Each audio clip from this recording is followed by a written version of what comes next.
All right. What's up, everybody? Got Dennis, got Carlos, got Evgene, got Brian, got Belko, got a couple of note takers.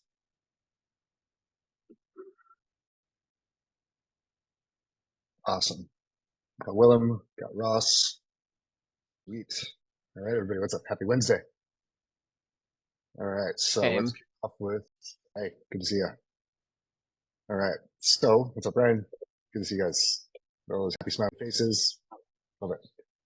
All right, so let's get some wins. What did you guys, and a win is even just like went out and tried to do it and realized maybe it was harder than I thought, or maybe maybe it was a little bit looking for something new. But what were some wins? What were some insights? What did you guys notice from yesterday? I didn't do any calls yesterday, so I didn't had to check. But I reviewed my calls in the past from fitness offer, and I think that is aligning with that as well, survival. But it's not the money, but relationships as well, and being able to make an impact because they want to be a role model to really add value to people. So I looked into okay, which one of those that person aligns to. And I think that some people just want survival, just want to have peace, less depression. Some people want to really relationship because they just don't have relationships with. And I think that when they have better confidence, that means better relationships. So Yep. I find that that's really, even that doesn't matter what kind of offer.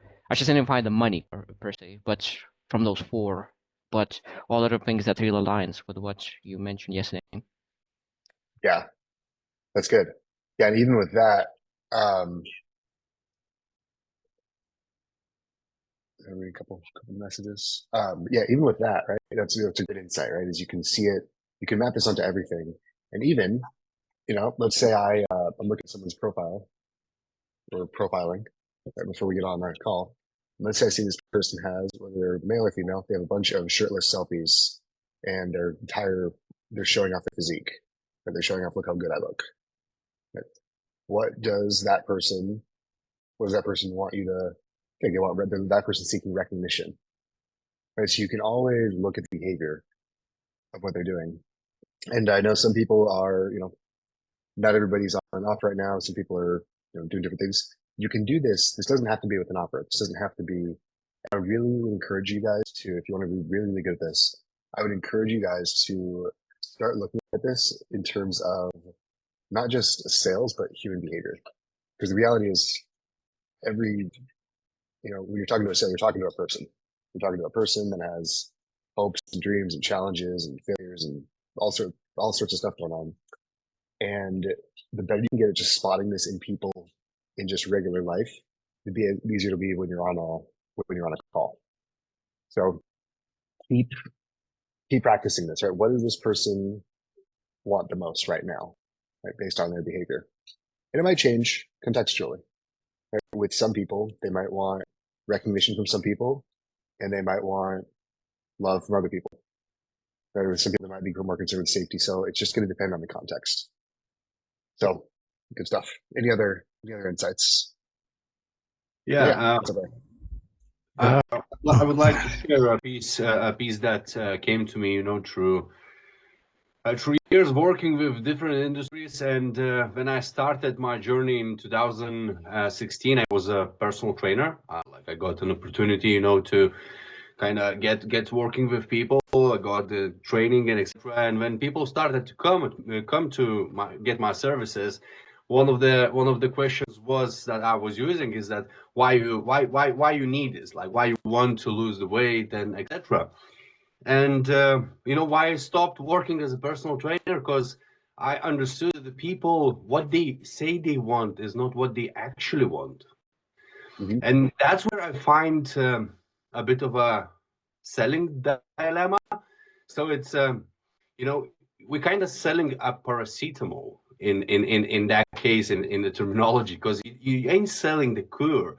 They don't want to change the lifestyle. They don't want to change all the habits that make them feel comfortable and safe in in who they are. Basically, they want that result, but the result ain't happening without that change. So what I find still kind of challenging is not lose a client on a sales call by going straight to the point, because if we really observe the patterns, how they speak, their body language and how they present themselves with every bit of information that's in relation to offer, you can understand the underlying reasons what they're trying to fulfill, from a lack wise.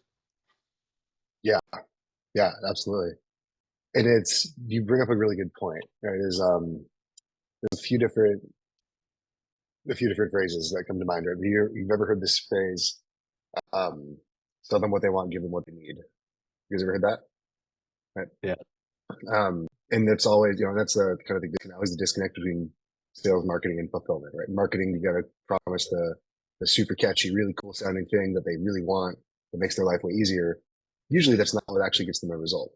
I mean, even with this, right? It was the simple marketing version is learn the really cool thing that you can use to see through people and influence or persuade. But that is what the skill set will give you the ability to do. But everybody wants the line. What's the magic sentence that gets somebody to pull out their wallet and take action? Right. If I'm doing like marketing, I might use stuff like that. But the reality is now that we're here, what we talk about, you need your internal confidence you need empathy, you need to be able to understand people, you need to be able to read people. And the stuff that we're going to go over today and tomorrow will help give you more of an insight into how they're actually thinking, what they actually want. A Carolus, something else. Is it Carolus or Carolus, by the way?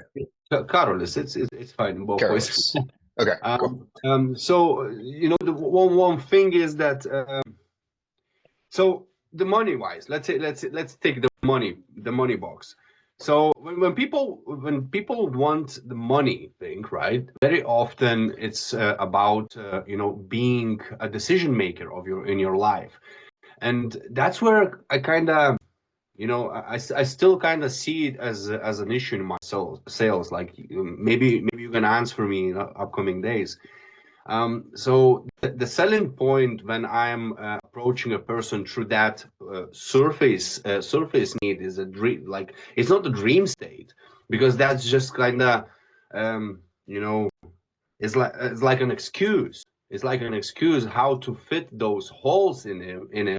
So if he wants a freedom to make decisions, he needs the money for that. That's how Brian says, okay, I need money because that will give me that sense. I will have a control. I will have a security. I will not need to feel a scarcity of that, right? So it's kind of a bunch of emotions that drives the sales process. And if I'm selling just through that result from those 4 or 5 boxes, that's what I've been doing, and kind of that wasn't serving me well. And I'm just kind of thinking of way, how that approach looks like specifically, because that's only results. It's not touching the main points.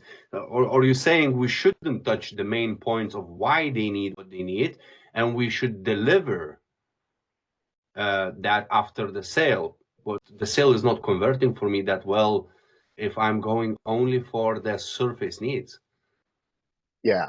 So it's a good point. So people, and tomorrow I'm going to show you the missing. Today we're going to go through decision-making frameworks. Tomorrow I'm going to walk you through kind of the mental checklist of all the things they need to do to move forward with it. And I'm going to show you the one thing that most sales training leaves out, which is the piece in addition to the surface level that will give them confidence to move forward. And we'll hit on that deeper tomorrow. But as far as what you're talking about, people usually don't know. Most of the stuff is subconscious. Most people don't know what's actually driving them. So they will give you an answer, and people will give you an answer that either they want to be true, that they think makes them look good, right? People will give you, a lot of times people approach sales calls like they're on a podcast, and instead of getting help, they'll say they'll try to impress you, or they'll try to, save face, or they'll try to, preserve their ego. And it's really, really important to let them at first, right? But the better you can get at digging down beneath that and seeing what's under there, the better you'll be able to influence and persuade. So I always, you want to sell to the result, pitch to the result. And tomorrow I'll walk you through. Tomorrow we're going to talk about storytelling and specifically how you tell a story in a way that moves someone to take action. And you're basically going to take their story that they told you and you're going to retell it in a different way. Again, that's tomorrow. But essentially comes from knowing what is the surface level thing that they want, why do they want it, and then also how can I position that? How can I read between the lines using what we're going through here today? How can I read between the lines and connect everything I'm talking about to what they really want? Right. So if just to use your example, right? If I know they want money because they want to be able to make decisions, that's what they see in their head, right? In their mind, they see money as an obstacle to being able to make decisions. Right? And to keep going with that for a minute. So everything I'm going to talk about is going to be, they're telling me they want to feel powerful, they want to feel to make decisions. I know that their main driver is money. So everything that we're going to talk about in context of moving forward is going to be what does their life look like on the other side when they have that money, when they have that ability to make the decision. And if I really want to be powerful with it, if they want the ability to make decisions, but money is lacking, but they can't do it because of money, but then they're also not making a decision now because of money, you can point out that their behavior now is exactly the thing that's in their way. And their behavior now that they're letting money stop them right now. And that's the reason that they're continuing to let money stop them. So you can actually use the same, and we'll touch on that in day 5 as well. You can actually use the very things that people use, the very reasons that people give you to stay stuck and to not change are the reasons that you can use you can pull on those levers. Right. Because remember the brain. Zach, I get the problem with this one. So when I'm getting into mirroring, that creates a situation. When I'm getting into mirroring of oppositions, so it's basically, I'm using the resistance to change to pinpoint and to help them take action. That's where I get involved into that deeper conversation, because otherwise I'm kind of leaving the guy on a cold. So that might be my moral side that's putting putting a brake on a sales process, because I feel like I feel like I'm manipulating the guy. I'm not saying the truth. Yeah. So as long as what you sell, I'm going to take on this, and we'll get into today's training. So as long as what you sell actually helps them and actually changes lives,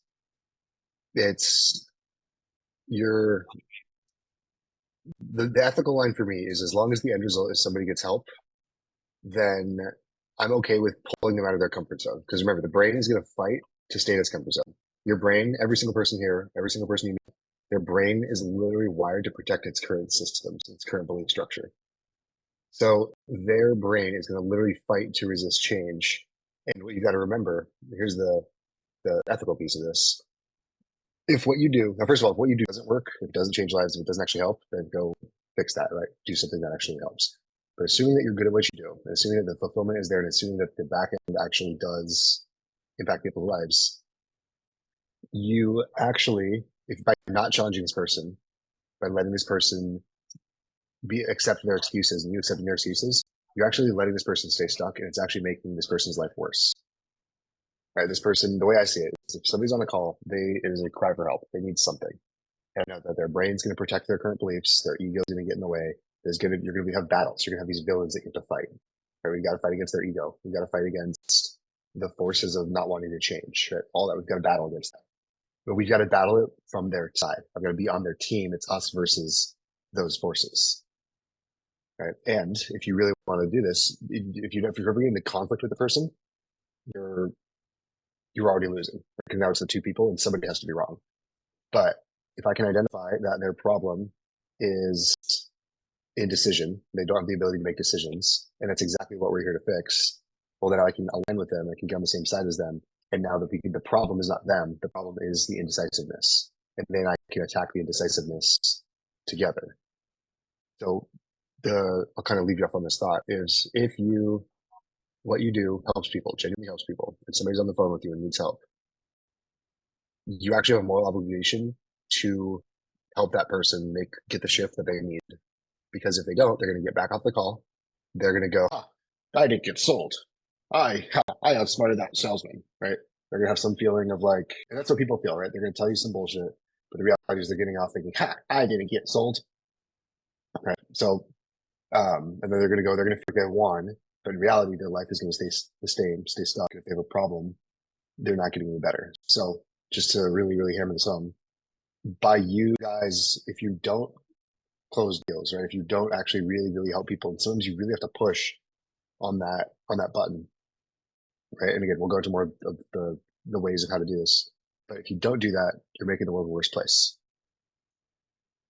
right? If you don't get what you have out to people, right? If you let people sit with their excuses, if you accept their excuses, you're literally making their lives worse. You're letting them stay worse. So that's the ethical side of it. The way I see it is, if you have what you do actually helps and actually helps people and changes lives, then you actually have a moral responsibility to make sure that it gets out there to people. Be like if you had the cure to cancer, right?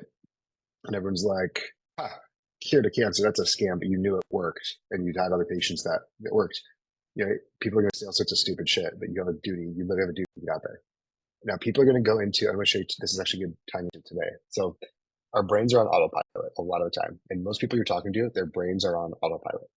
So when you talk to somebody, they're like, do you ever hear people say like, I have to think about it, or I have to let me sleep on it, or they say that? It's a default response. They're not thinking about it. They're not even thinking about it in that moment. They're literally just saying some shit that they've been programmed to hear because they think that's what you're supposed to say when someone's trying to sell you so you can get off the phone. Right. So I'm going to walk you through a framework. I want to show you how someone's decision-making process that someone's brain goes through unconsciously. All right. They're not doing this consciously.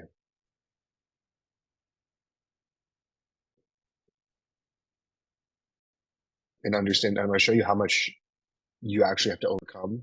Because a lot of times they're like, oh, we want to get on this call, get on, do the sales call. I want to show you how much you actually have to overcome. It's a lot more than you think. So first thing, so when someone, there's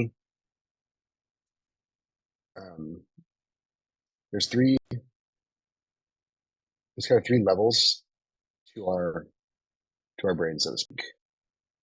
Right? There's the reptile,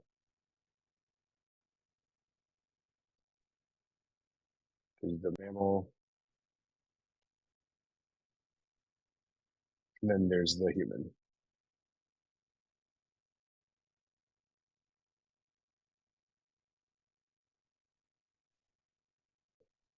So here's what happens is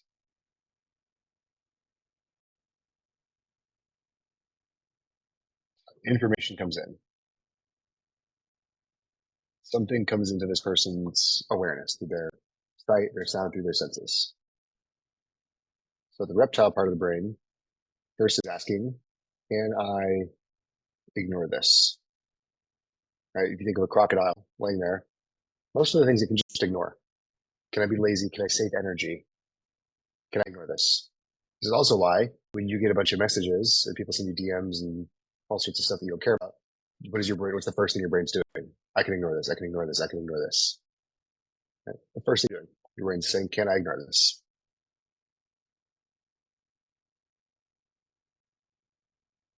It's a yes.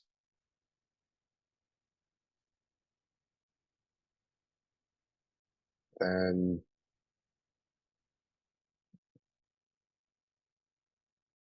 no sell. So if they can ignore it, no sell. Next thing they're asking is, so if they can't ignore it, is this a threat? So they're saying, can I ignore this? Is this just something I can just ignore? We ignore things. You ignore most of the things that come to your awareness. We ignore things all day, every day. We ignore most of the things that happen. So first thing you're asking is, can I safely ignore this? But yes, then you've lost their attention. Is this a threat?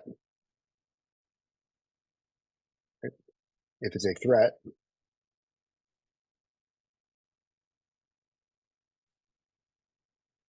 we get a threat response.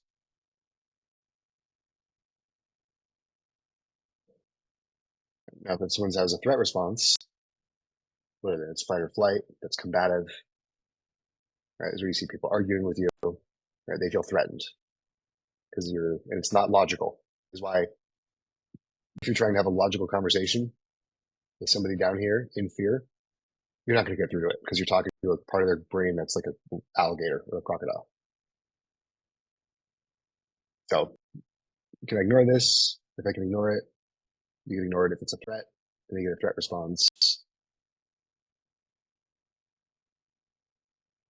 I'm asking, is this new,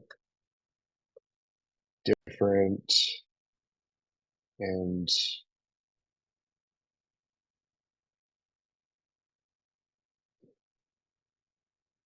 requires more processing?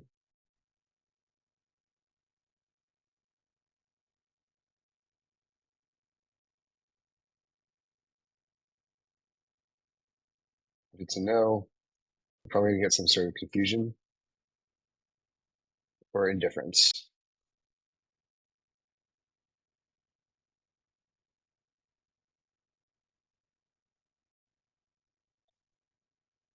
Right. So now, so that's our reptile brain. This is pretty much alligators, lizards. This is what they're thinking. Can I ignore it? Is it a threat? Is it new and different? Requires more processing. So next, then we're going to move up into the mammal part of it. And the mammal part of it really always only asking one question: is this going to increase or decrease my social status?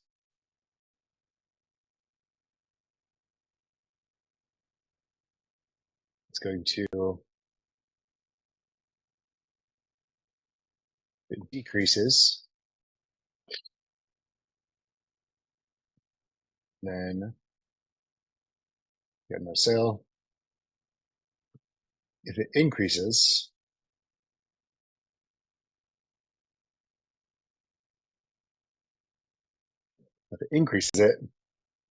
now their brain says, how can I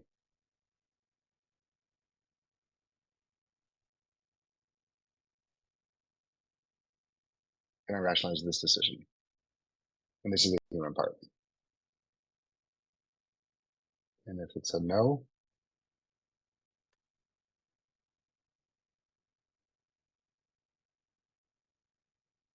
we've got no sale. If it's a yes, then we have a sale. And again, this is for, right now we're talking about in a business context, but this is for every human decision that anybody's making ever. So anybody here married? Have a girlfriend or boyfriend or significant other, anything? Yeah, cool. So when you met, I'm going to use just a husband wife, just because that's statistically most people. So think about, so you made a sale. You made a sale. You convinced that person to go on a date with you, give you their phone number, and essentially marry you. So here's the decision making. Information comes in. Can I ignore this guy? Who's been ignored by a girl, by the way? Yeah. You walked in, the first thing her brain said was, yes, I can ignore this. And part of the criteria for this is of really what gets attention. Is this new and different?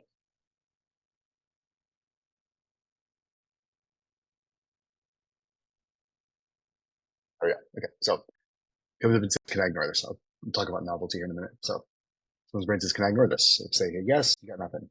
No, is this a threat? So if you went up to your wife or your girlfriend and you were giant wearing a black trench coat and had a baseball bat with nails in your hand, you approached her in a dark alley, she's gonna say, no, I can't ignore this, but yes, this is a threat. She's gonna freak out and she's not gonna go on a date with you. She's gonna be terrified of you. So I need a no to the threat response. And there's this new different requires more and more processing. If it's yes, now her brain's saying, hey, is going out with this guy, this good person, is this going to make my life better or worse? Is this going to increase my social status? If you brought it down, right, the homeless guy that hasn't showered in 2 weeks, who maybe she says, no, I can't ignore this. Okay, he's not a threat, right? He actually looks very, very weakened. He doesn't look like a threat. He looks like he's helpless. Oh, he's actually asking me out. Hang on, why is this guy asking me out? This homeless guy, okay, this is actually going to decrease my status. There's no way I can do this. So, homeless guy, no sale. Okay? But for you, for everybody here who successfully got married and partnered, congratulations, because she decided that being with you would increase your status. And then she found ways to rationalize the decision logically. And then you made a sale. which in this case is a date or marriage or whatever your arrangement is. So this is the framework that everybody's going through. Now, if we were to map this like yesterday, if we were to kind of continue, because remember Maslow's hierarchy, if we were to overlay this next to it, it's going to look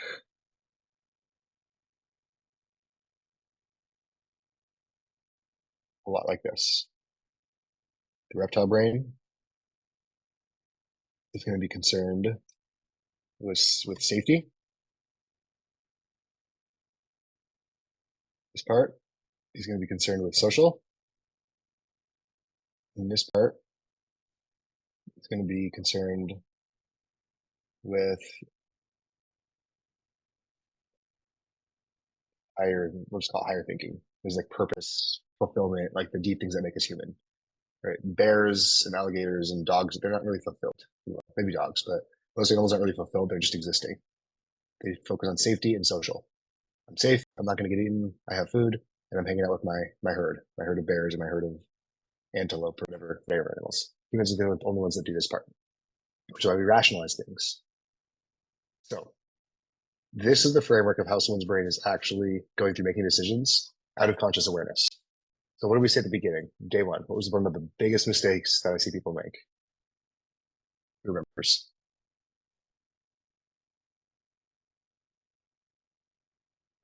Information overload. This is where people try to talk, or they start the conversation up here. They try to have the conversation with a rational, logical, facts and logic-based part of the person's brain.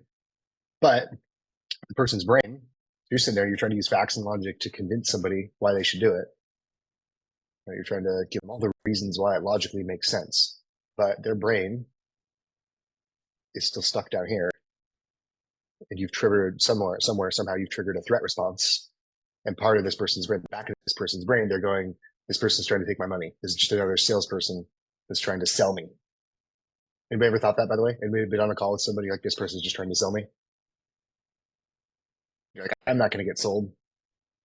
Yeah, that's literally your safety mechanism. It's saying, this is a threat. You get sold. My threat response, I'm not going to get sold. I'm going to play defense. And then when they say, hey, do you want to do it? And you're like, yeah, because maybe I don't want the conflict, or I want to be nice to people, whatever. And they're going, cool, what's your credit card? You're like, actually, I'm going to think about it. Let me get back to you. Send me some information. I'll take a look at it. I'll get back to you. Okay. Threat response, maybe some indifference. Right. So I need to move people up through this. So how do we do this? There's a few things that need to be present for this. So the first thing that we need, we'll use arrows. Why not? So the first thing we need is some sort of novelty. You need something that's new and different. You need it to be different. That's why you want to be. I'm not a huge fan, like I said, I'm not a huge fan of the copy paste sales scripts that everybody has, because everybody has them, everybody uses them. And to this point, if I get on a call with somebody, I'm like, oh, I know which script. Oh, that's Cole's script. Oh, that's Jimmy's script. Like I can literally just tell whose scripts people are using, which triggers an automatic response in me. Right. So I want to do something different. So by the way, have you guys noticed how I've been in a different location every day? Partially because I'm traveling. Right? So I'm on the road, I'm doing some client work out here, but it triggers a part of your brain that says that's different. Let me pay attention. Not consciously, but maybe unconsciously. Right? It triggers that. So novelty is what's going to tell them they can't ignore this, because their brain is saying, I don't know if this is a threat or valuable, or I can ignore this. We need this, right? So next thing we need then is trust and safety. I need them to very quickly I need to capture their attention. I need them to say, this is new and different. Better pay attention. I need them to say, this is safe. I can trust this. Right? Really important. This next piece up is this new, different. It requires more processing. This is going to be a continuation of novelty. right? If I say, I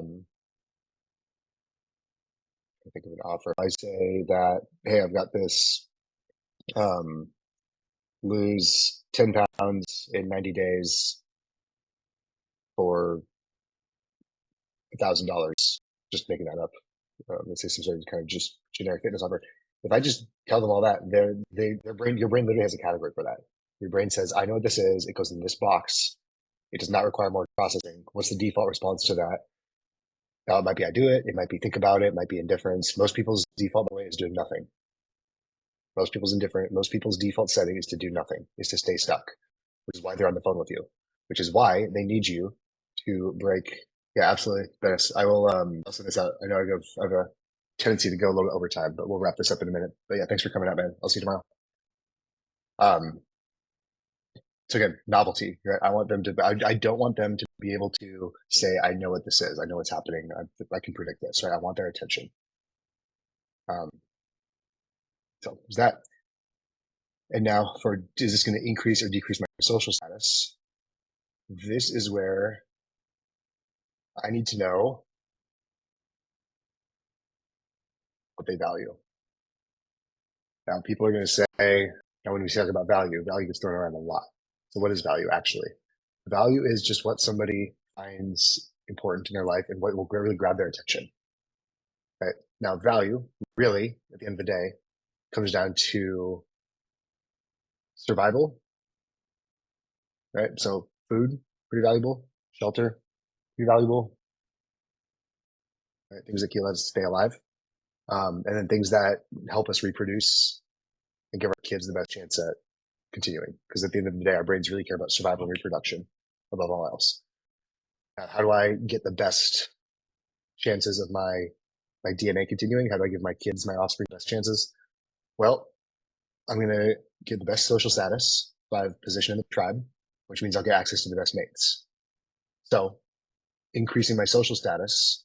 And when you guys realize that everything comes down to this mating instinct, right? If you've ever noticed that people think about sex quite a bit, at least if they're honest about it, right? It's on our brains kind of a lot. And if we're being really real about it, most of what we do, most of what most people do actually comes down to that instinct. Now they may not acknowledge it, right? They may not even be consciously aware of it, but there's a saying that men would live in a cardboard box on the freeway if we could still date supermodels that way. So everything we're doing comes down to this. So understanding that by increasing someone's value, what I really want to do is I really want to increase where they stand in the tribe amongst other people. Now that might be different from person to person.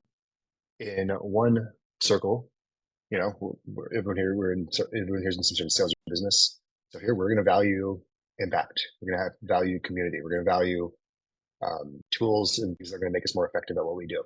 That's what we're going to value. If I go down the canyon, I'm in Los Angeles right now. If I go down the canyon, there's people down there that value meth more than these tools. People that would not give a shit about this training because they just want to smoke some crack. That's what they value. So value is going to be different depending on the person. This is why it's so important to understand, to not treat everybody the same like a cardboard copy, understand what they value. Now, how do we know what people value? Good question.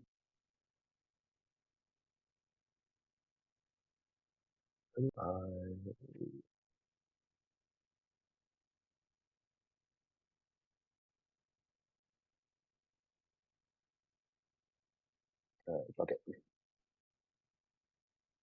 So what are the things people really value?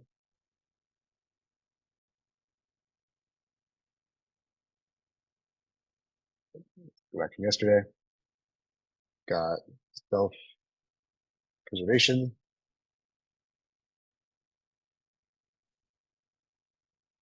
money,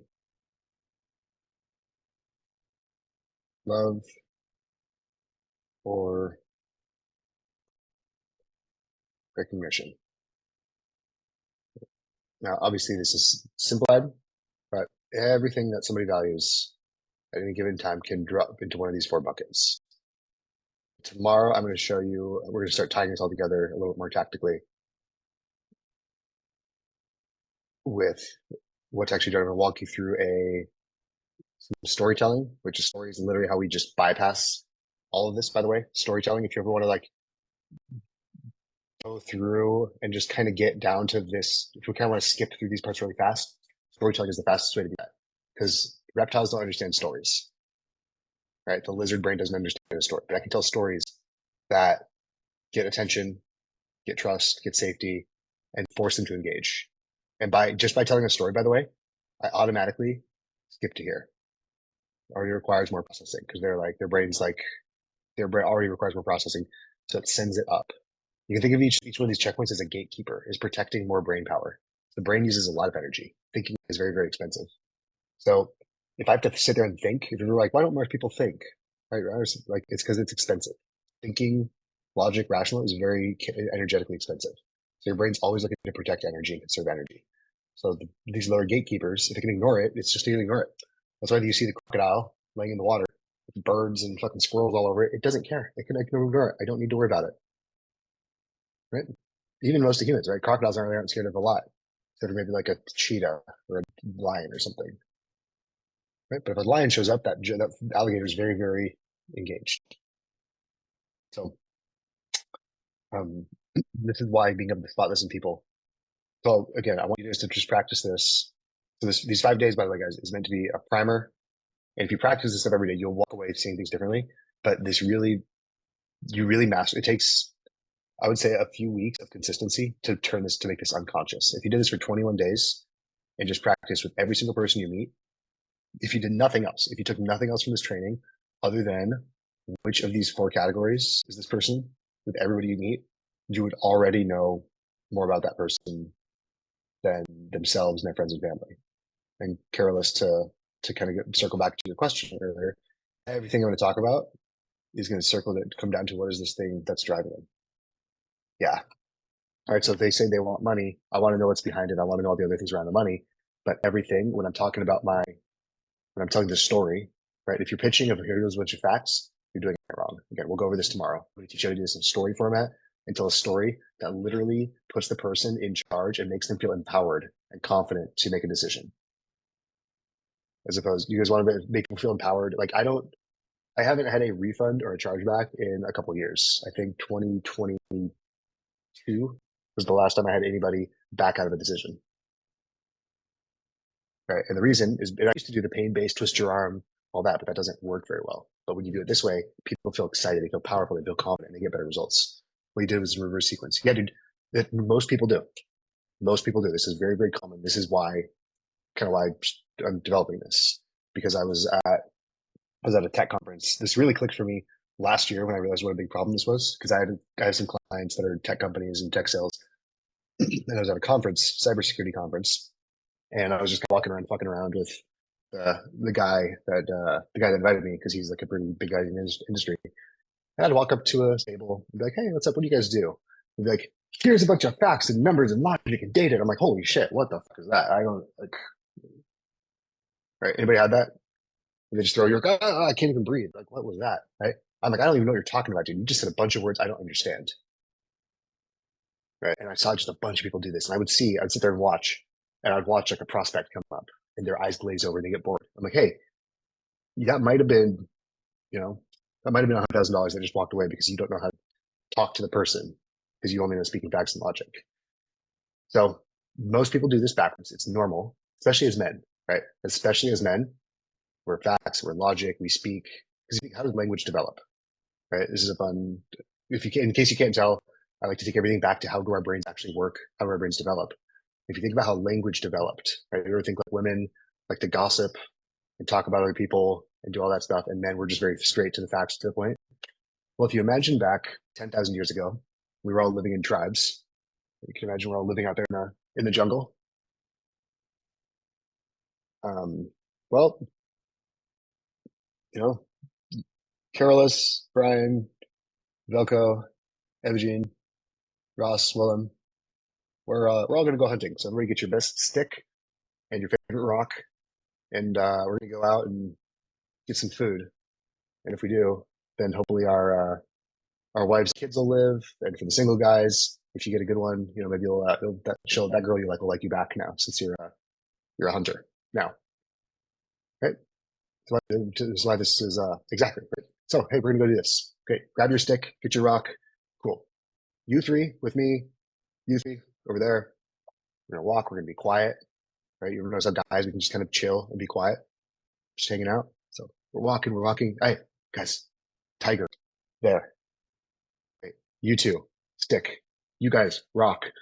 We go there. When we go there, you drop rock on tiger, right? And then you poke tiger with stick. Right? And they were probably like single sound words, right? It was probably very, very simple language back then. This is why, man, we have simple language. And that's why we developed communication, right? The first communication between humans was, hey, there's a tiger over there. Right? If we're down at the watering hole, this is how tribes formed, by the way, just as a side, just to really, really see how this works. And then I'll give you guys assignments and you can bounce out. But if you like how humans became so tribal is if we're walking around in the woods by ourselves, we're going to get eaten. And if I'm down at the watering hole and I'm getting a drink of water and I've got my back turned, the tiger's going to get me. But if I'm down at the watering hole and Brian's like, hey, dude, go ahead. I got your back. I'm going to watch your back. Go ahead and have a drink. I'm like, oh, shit, I can have a drink and chill. And I say, oh, wow, Brian's got my back. Man, that's so cool. Thanks, Brian. Hey, I got your back now. Right now, Brian's got a drink. I'm watching for tigers. And if there's a tiger, I'm like, hey, bro, there's a tiger coming. Let's go. Up in the tree. And then careless, you're watching from a distance. You're like, whoa, those guys just escaped the tiger and they're hanging out. I want to do that. Hey guys, can I get in on this? Yeah, dude, sure. Yeah, we just take turns. You got the watch, I got the watch, right? And then then some girls come in and they're like, hey, wow, there's some safety here.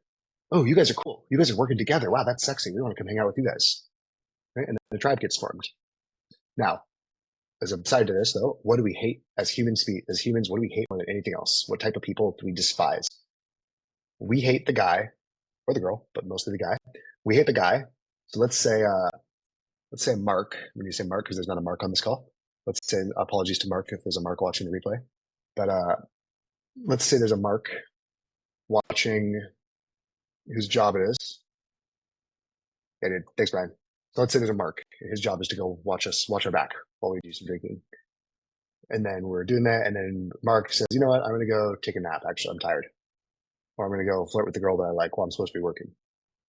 And then Evagene gets eaten by a tiger because nobody was watching. Well, we're pretty pissed at Mark. We're really pissed at Mark. We call Mark a freeloader. We hate freeloaders. This is why as a society, we kind of look down upon people that, kind of take welfare or take without giving anything back. Because instinctively, we know that if that person gets us killed, that person takes theirs and then does not help the group. So we hate that person. Just as an aside of kind of how this is working. So when you see the big picture here, cool, thanks guys. Yeah, when you see the big picture here, right, you can really start to see the matrix. So again, just to finish out communication, how do women do? So women, we're out, we're hunting, we're doing the whole tiger rock thing. What are women doing? They're hanging out picking berries. They got nothing better to talk about than, hey, did you see how handsome Willem looks today? Yeah. Oh no, I saw him, but I really like Ross. Ross looked really good with that rock. It was a really big rock, and he looked really good carrying that rock, right? And then someone else is like, no, wait, hang on, he gave me his rock. She's like, no way, how was like? So again, women. So if you wonder why women kind of gossip and talk about people and talk about these things and their feel, what are they talking about when they're gathering berries? They're gossiping about the tribe and like, here's how I'm feeling. How are you feeling right now? I'm feeling like this is literally how our language developed. Right. So especially as men, we want to jump to facts, logic, and reason to understand that all these emotional factors are here at play. So what I want you guys to do today is go ahead and feel free to screenshot this, grab this. Try not to overthink this piece too much, because if you try to do this all as one chunk, you can put this on your desk or put this nearby and just look at it. But what I really want you to do today as you're going through, so when you continue looking for which of these four do people fall into, right, which of these four does the person fall into? What's the number one thing that we need first? We need attention more than anything else. And if I want to hold someone's attention, I need to be different. So what I want you guys to do today is when you're talking to people, I want you to think, ask yourself not only where are they, right, in which one of these, but also how are they moving through here? So really, do we have novelty? Do we have their focus and attention? And do we have trust and safety? Right? Those are kind of the big ones. So I want you to now look at everybody through these lenses. Instead of sitting there trying to think, how can I sell this person? I want you to ask yourself, because again, what you ask yourself, is this person paying attention? And does this person feel safe? Right, those are the two questions I want you to ask today.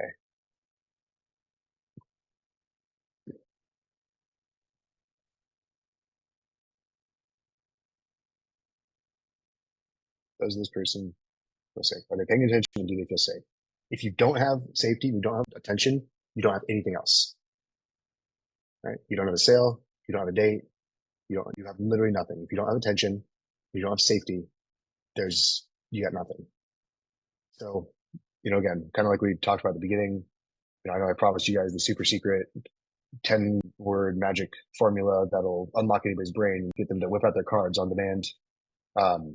Kinda, but you've got to be able to see this first. In order for someone to whip out their card, you've got to feel safe and you've got to have their attention. So I'll show you how to put it all together by the end of, so tomorrow we'll get the story, and on Friday we'll literally put it all together into a little bit of a system that you can use. But today, understand that if I don't, the key takeaway from this, guys, last thought, kind of the key takeaway from this, and everybody wants the script, everyone wants the formula, everyone wants all that. But the real skill, here's the real skill to influence. Here's what the real trick to influence. If you really, really want to be persuasive and get what you want and help other people, there's really only two things that you need. You need confidence. You need confidence, which is how other people know that they can listen to you and that you're going to lead them in the right direction. Because if I come down, let's go back to our travel days. If I come down, you guys, hey guys, there's a tiger over there. You grab a rock, you two grab sticks, you two go around back, you two go up here, you guys follow me. I sound like I know what I'm talking about. Right? And you're likely to follow me, especially if I have a history of it. If I come up and I goes, hey guys, I'm not really sure about it, but I don't know, there could be a tiger over there. So like, I don't know, Brian, Brian, do you have a stick maybe? Like, or can I borrow, I actually have a stick. Can I borrow a stick, guys? Does anybody have a stick I can borrow? Right? Nobody's following me. Even if there's a tiger over there, nobody's following me because I don't have confidence. You don't believe that I can lead you. So confidence, here's what confidence is. Confidence is comfort in the belief that everything is going to be okay. That's it. I'm comfortable. I'm relaxed. I'm comfortable with whatever's happening. Even when weird shit's happening, I can be comfortable with it. Now, this is trainable. By the way, confidence is a skill. Confidence is a behavior. Confidence isn't something you're born with or not. Most people, nobody's born. Actually, everybody's born confident. Little kids are confident as fuck. Then the world trains us not to be. Right? We're born confident, and then we get trained by the world, by people not to be. The good news is confidence is a behavior. Everybody here has been confident before, especially as a little kid, and it can be relearned. And it's really just learning, practicing, being comfortable in the environment, and just having this belief that everything's going to be okay. I just know that everything's going to be okay. I'm confident on a call because even if this person doesn't go forward, the next one's going to. And if they don't, the next one will. And I know that something is going to work out. Right? If I'll go back, use dating again, just because their dating and sales are very, very similar. Right? If I'm going on a bunch of dates, I actually have a client right now who's exactly this. Right? This is one big thing we had to work on with him is I'm confident that I'm going to get the result. I'm confident I'm going to get the person. Might not be this person, might not be that one, but something's going to work out with someone. And that's real confidence. So confidence is just comfort in a situation, even with the uncomfortable and the belief that everything's going to be okay. So that's one. The other piece to the influence is empathy. This is where I'm actually understanding the other person. This is where I'm asking myself, what does this person need?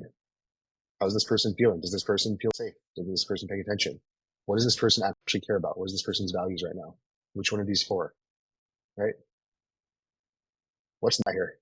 By the way, what's not in this? Here's how cool and awesome I am, and here's how cool my stuff is. Let me tell you how cool my program is, and it's got all these shining objects. Nobody cares. They do not care. You have confidence, translates that, and then empathy to understand where they are and how to get them where they want to be. Those are the two ultimate pieces. If you master those skills, you don't need a sales script. Right? You don't need some magic formula if you have these two. If I have confidence and people trust that I can lead them where they want to go, and I have empathy, people can tell that I care about. Because can you guys tell when someone cares about you? Like, can you just kind of tell? Like, even this, does it seem like I'm actually like, we scheduled this for 30 minutes, we're almost at an hour. Does it seem like I'm sitting here trying to like sell you guys some bullshit, or does it seem like I'm trying to actually sit here and go deep and give you guys a transformation? Yeah, it seems like you're trying to go deep and you really care about us making the difference in our sales. Yeah, 100%. And that's not fake, but that's real. It has to be real. You cannot fake empathy. Fake empathy is called narcissism, and people you can feel it. We've all felt somebody, you're like, that person seemed good, but something about them seemed bullshitty. You got like your internal bullshit meter. So you cannot fake this. You have to actually care about people.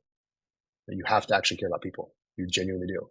Which is why, going back to the beginning, understanding that part of caring about people is also understanding that this person doesn't make a decision to change their life. And if I have something that can help this person and they don't decide to do it, this person is going to stay stuck. Their life's going to get worse. I'm actually not helping this person. I'm actually making the world a better place. Excuse me, making the world a worse place by not selling. Assuming that what I have is good. If what you have isn't good, then go find something different, develop skill, whatever you have to do. But if you care about people and you can communicate, I guess the last one here I'll add one more piece too. And there's the last piece is the communication. Is the like, what information do I move back and forth? Do I send information and receive information? The communication a lot of times is a byproduct of these first two. And a lot of sales training focuses on the script, the tactic. What's the secret 5-word close that makes everyone whatever the fuck I said earlier? Right? Everybody wants that. Without confidence, without empathy, none of the rest of it works. If it did, everybody, Alex Hormozzi's sales script is free on YouTube. He's used it to sell, I think, 9 figures. But if that's all it took, then everybody could just read through a script. We could have robots that would do through a script. It's not what works though. We connect with people. So this is how we do it. So for today, continue with these 4, right? Everybody you're talking to.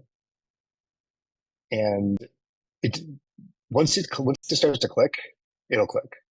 Right? Once it starts to click, you'll be able to see it everywhere else. But it takes a little bit of practice. Right? What does this person want? And remember, this isn't necessarily the vision. Right? This isn't the big thing.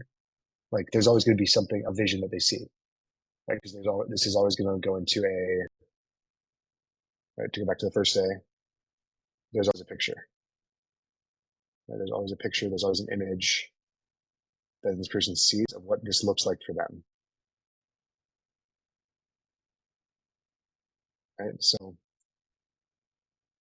I just want to find, I just want to meet the level of my life. I want love. I want more dates. I want more happiness. God, what does that look like? What do you see happening? That's a good question. What do you see happening when you get that?